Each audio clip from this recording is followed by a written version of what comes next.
We live in a continent where legislators are measured by the number of funerals that they attend, where the efficacy of legislators is measured by the number of weddings they attend, where their significance is measured by the number of men and women that they support on the day of their weddings. And therefore, we live in a continent where the legislator is misunderstood. We live in a continent where legislators are not called and expected to perform their traditional functions. And that is why the launch of a magazine such as this speaks to the demands of a nation such as Nigeria, and I dare say many African countries.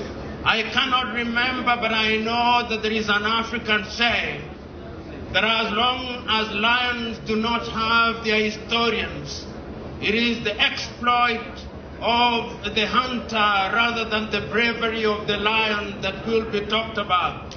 Today, you have decided to tell your own story that you may not be misunderstood. You know, when in the 1960s there was an explosion of independence, we were handed down, and in many ways, many institutions were imposed on us.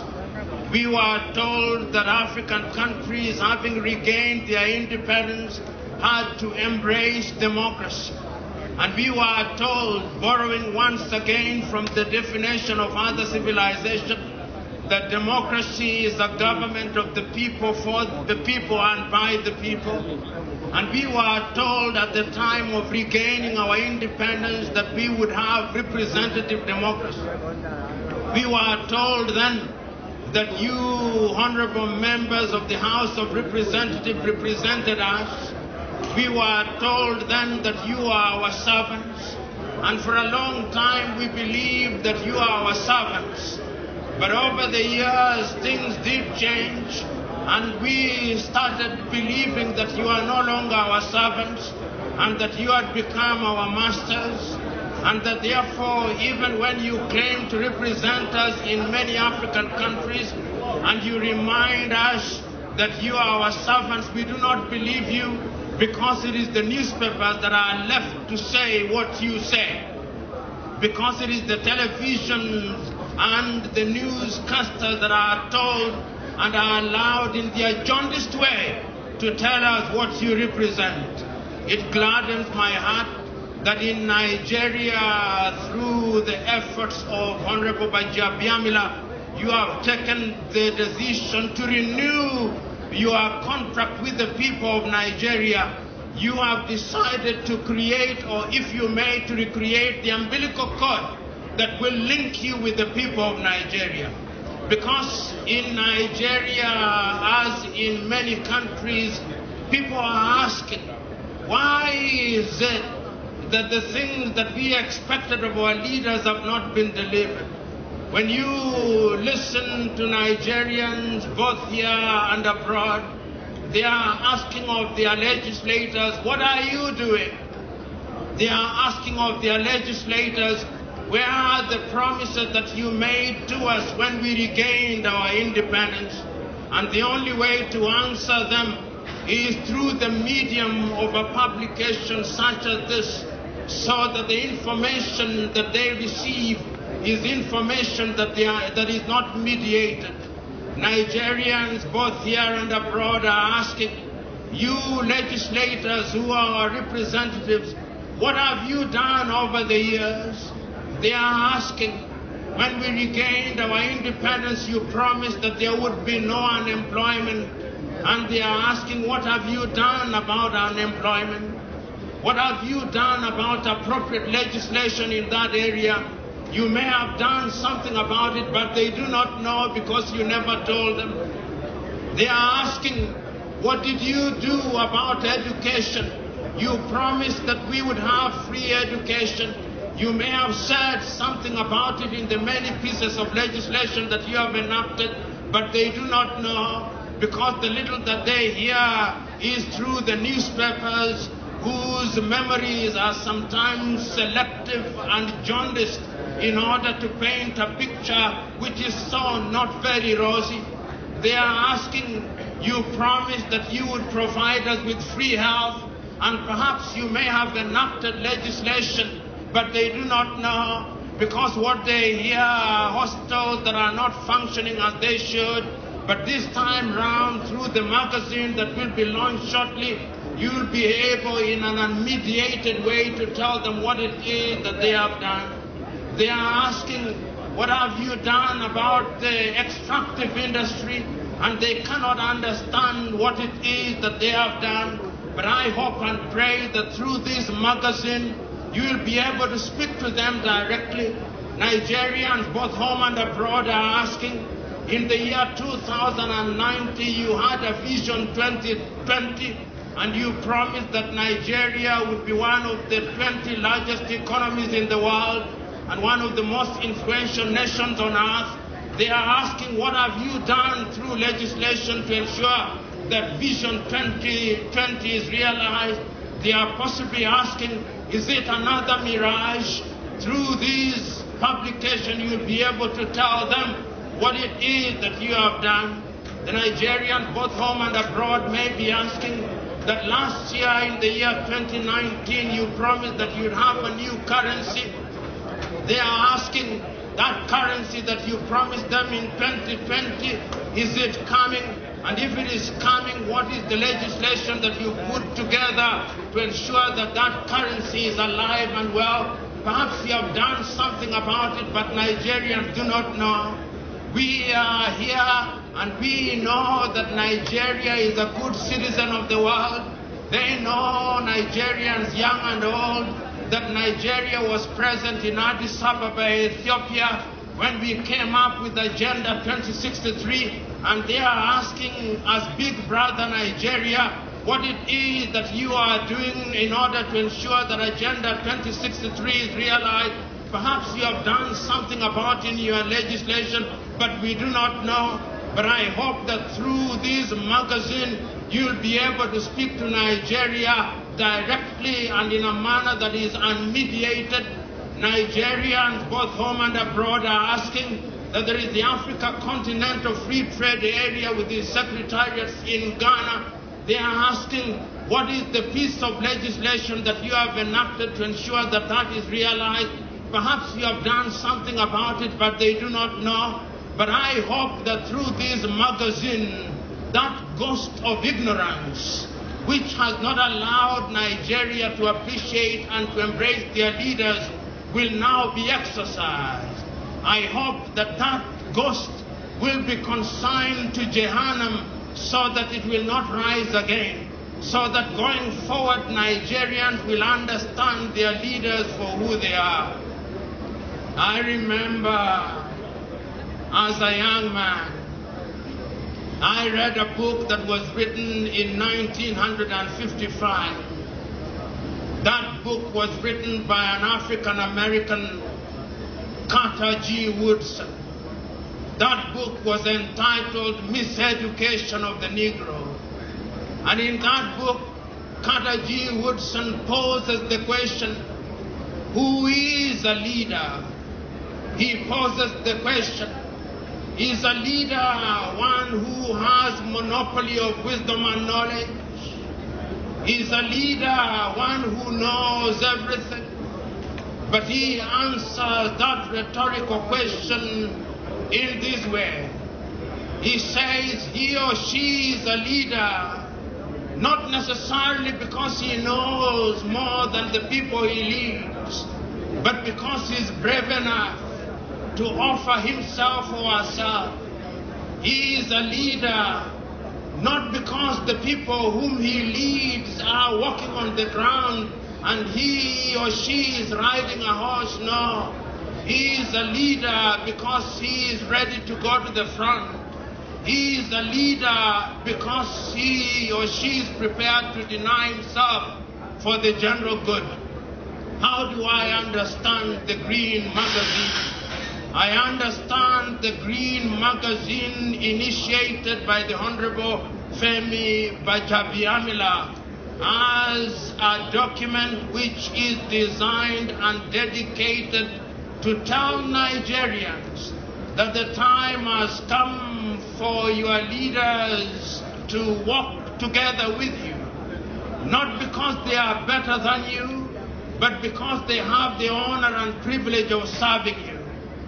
I understand that magazine to be telling Nigerians that if we had erred by denying you the information that you need, the time is now that we are going to walk with you. I understand that magazine to be telling Nigerians that we recognize that we may not perform as we ought to have performed, but going forward we are going to work with you. I understand that magazine to be said that if we have starved you of information, we are going to ensure that you no longer starve of information. I understand that magazine to be a medium where the leaders of the House of Representatives in Nigeria are going to tell Nigerians that we may have erred when you gave us the honor and privilege of serving you, but we are going to be transparent and accountable. We are going to work with you. I understand that magazine to be said that we are going to ensure that Nigerians walk with their leaders in the path of ensuring that Nigeria realizes our potential. You know, in my younger days, as a student of history, when I used to read about Nigeria, there are names that came to my mind. And as I grew older, whether they performed as you expected them to perform, I read your great founding leaders. I read the works of Nnamdi Azikiwe, and I listened to him in those early days. He was as eloquent as he was passionate in telling Nigerians and Africans, because he was called the Zik of Africa, that leadership is about service. This magazine is an occasion for you to demonstrate to Africa that you are servant leaders. And I did not only read about Nnamdi Azikiwe, I also read about Abubakar Tafawa Balewa in his younger days, eloquent and passionate about Nigeria. You may not have agreed with all that he said and did, but you cannot deny the fact, the clarity of vision and the need for marshalling the people as the only antidote to the problems that have afflicted Nigeria and by extension Africa. And I did not stop at merely listening to Tafawa Balewa. I also had the occasion of listening to the Sultan of Sokoto, Sir Ahmadu Bello. Whether you liked him or not, the clarity and the passion with which he spoke about his country was as telling as it was titillating. You are the successors of those great leaders.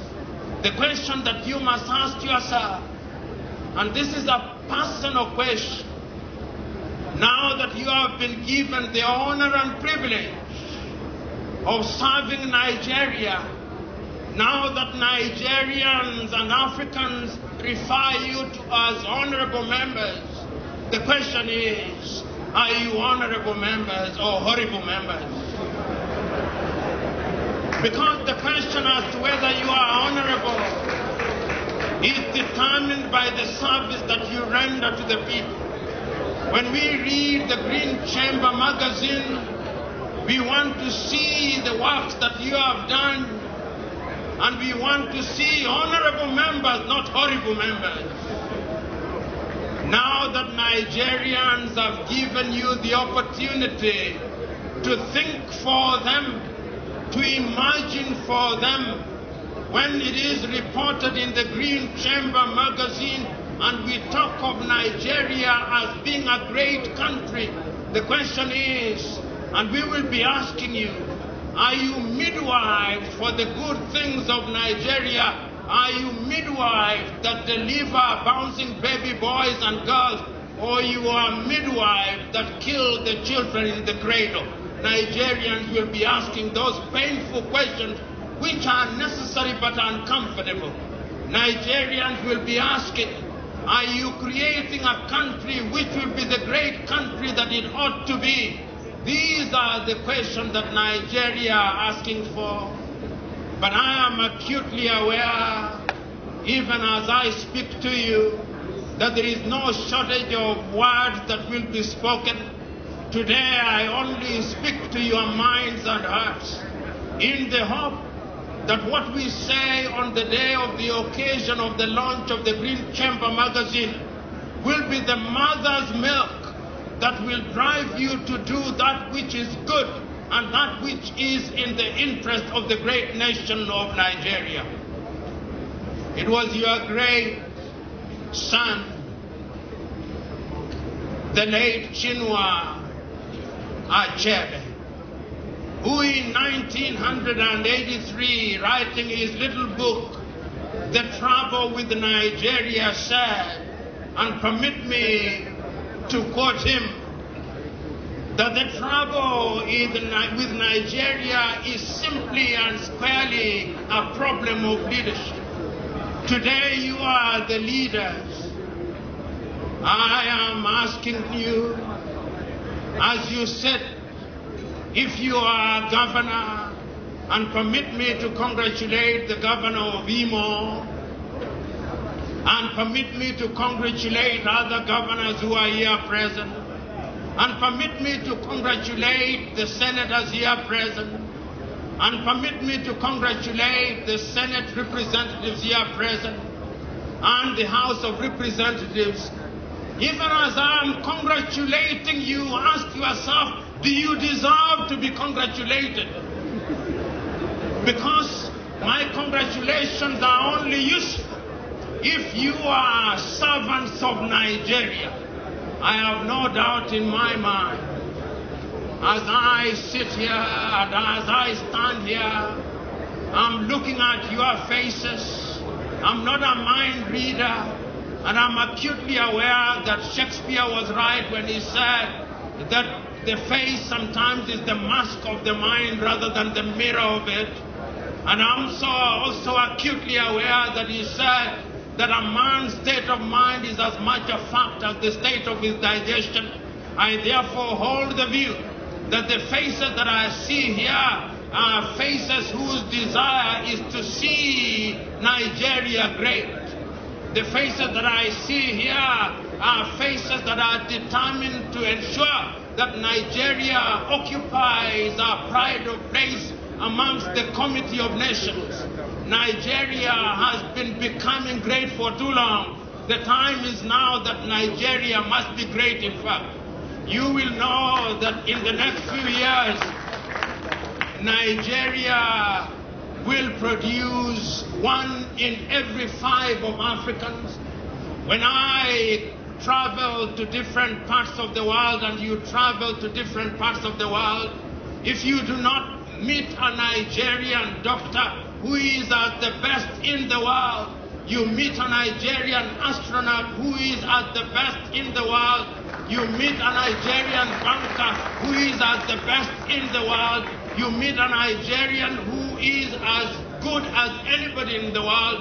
There is no problem with the Nigerians. In fact, there are those who say that if you go to any part of the world and you do not meet a Nigerian, run away from that place, because that place is not worthy of visiting. Nigeria is a great country, and I have no doubt in my mind that we can make her great. When I hear Nigeria saying that our GDP is only $450 billion, I'm not impressed. And indeed, I remember that a Nigerian son who is now the director of the African Development Bank Adeshina said that people do not eat GDPs, and I agree with him. GDPs are not edible. But I hold the view that Nigeria should be in the same space economically as Germany is. Nigeria should be in the same space politically as the United States is. So as I conclude, because conclude I must, what do I see on the occasion of the launch of this magazine? The Honourable Femi Bajabiamila. History now sits on your laps. In my ethnic group, we have a say that when cows deliver during the period when you are the cowherd, you are blessed of God. This calf called the Green Chamber magazine has been delivered during your watch. History will celebrate,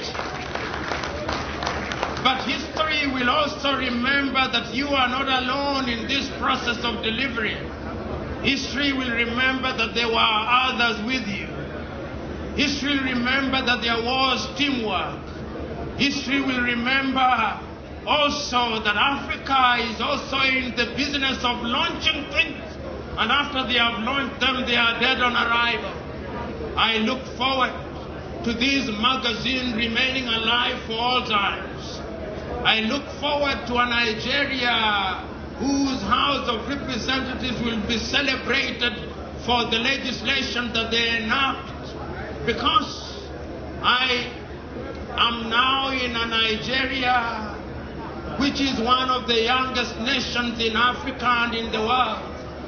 And young Nigerians are now asking of their legislators, how will you enact legislation that will help us to innovate and invent? I look forward to the next episode of the next series of the magazine, demonstrating that there are legislators who are concerned about innovation. I look forward to the day when young Nigerians who are impatient for employment will be looking at the magazine, and they'll be able to read the names of legislators who are famous for the pieces of legislation that they proposed and enacted under the extractive industry. I look forward to the day when Nigeria will have reawakened her agriculture, and that legislation will be produced and publicized in the magazine which speaks to agriculture. I know Nigeria can be great. I know Nigeria will be great. But Nigeria can be great and will only be great if you men and women seated here choose that Nigeria will be great. I look forward to the day, therefore, when the gods of success will smile upon Nigeria and say, behold, you great Nigeria. You Nigeria of whom God blessed with legislators. You Nigeria who during the watch of President Muhammadu Buhari and during the speakership of Femi Bajabiamila, you Nigeria are now great. You Nigeria are now great because your sons and daughters are not running away from you, but are homecoming to you. You Nigeria are great because your young men and women now see opportunities.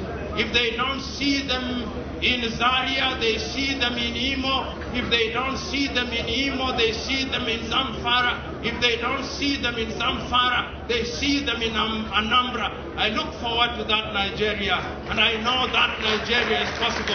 God bless you.